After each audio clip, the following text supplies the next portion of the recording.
Hello, my name is Emily, and I'm going to be your OT today.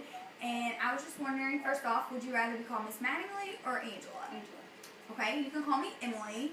And like I said before, I'm going to be your OT. Have you ever seen an OT before, or do you know what OT is? Occupational therapy, but I've never seen one.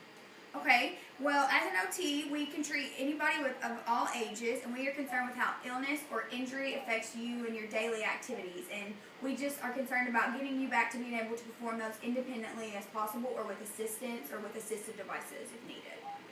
Okay, and today we're going to be performing the COPM, which is the Canadian Occupational Performance Measure. And that's just an evaluation for me to get to know you better and see the areas which you feel like you may need more help in with your daily routine, or how you're just feeling about your daily routine in general. Okay, so we're going to start out in the self-care portion first. And for personal care, which would be like dressing, bathing, or feeding, do you feel like you can do those all independently by yourself, or do you need help with that? Mostly need help with the shower. Getting in and out. I have a seat inside that I sit on.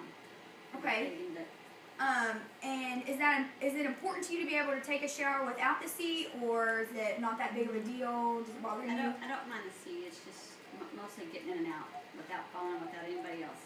You know, if I'm here by myself, I'm gonna take a shower with nobody else around, and I don't want to have to wait for somebody to be here. And that's understandable.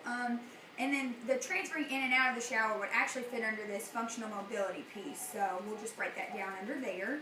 And then if you don't feel like you have any more issues with feeding or dressing or anything, what about for functional mobility, like transferring, and then just how you get around the house, indoor, outdoor? Just slowly and with crutches.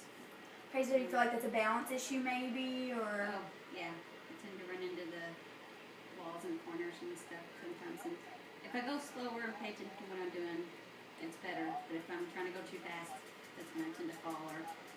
Okay, and is that important to you to be able to walk around without the crutches, or not be walking into things, or maybe just even feel more secure about your balance?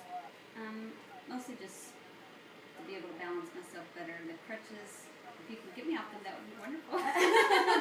Well, we can try and see how you're feeling with it. And then for community management under the self-care, which would be like transportation or driving, shopping, and your finances, do you do that independently? How do you feel about that? Just the money part, I'm good with that.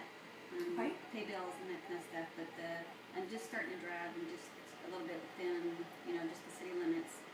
And you are restricted to driving the city limits by a doctor, or? Mostly by my husband. Okay. It's just because I've only driven a handful of times in the last year and a half, so it's kind of nervous. So you're nervous, or he's nervous, or you're both nervous? Both. Okay, well, that's understandable. And then, is driving by yourself important to be able to drive around outside of the city limits? Yes. Do you have a lot of things you need to do, or? Well, I like to go see my nieces sometimes. And Yeah. I can't make my husband go as much, so yes. All right, well, we can help with that. Myself. Okay,